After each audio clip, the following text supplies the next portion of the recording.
সিঙ্গুরে টাটার 1 লাখে ন্যানো গাড়ি হয়নি, এবার সুগন্ধায় 1 লাখে ইলেকট্রিক গাড়ি তৈরি হবে। টিফোস সংস্থার কর্ণধার শান্তনু ঘোষকে পাশে নিয়ে জানিয়েছেন তৃণমূল নেতা কুণাল ঘোষ।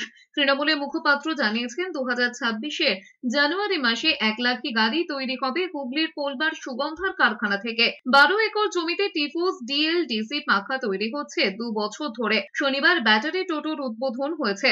সেই মঞ্চে দাঁড়িয়ে কুণাল ঘোষ বলেছেন, সিঙ্গুরে 1 লাখে ন্যানো গাড়ি হয়নি, সেটা শিল্পের বিতর্ক নয়, জমি বিতর্কের জন্য তা সম্ভব হয়নি। 3 ফসলি জমিতে শিল্পের প্রতিবাদ হয়েছিল তখন। সুগন্ধায় দিল্লি রোডের পাশে 12 একর জমি রয়েছে সাইনোসুর সংস্থার, সেখানেই তৈরি হবে গাড়ি। সংস্থার কর্ণধার শান্তনু ঘোষ জানিয়েছেন, দিওয়ালির পর গাড়ির লুক বেরোবে, জানুয়ারিতে গাড়ি লঞ্চ হতে পারে। সিঙ্গুরে ন্যানো না হওয়ার ক্ষোভ মিটবে সুগন্ধার তৈরি 1 লাখি গাড়িতে, যার জেরে এলাকার ভোল পাল্টে যেতে পারে।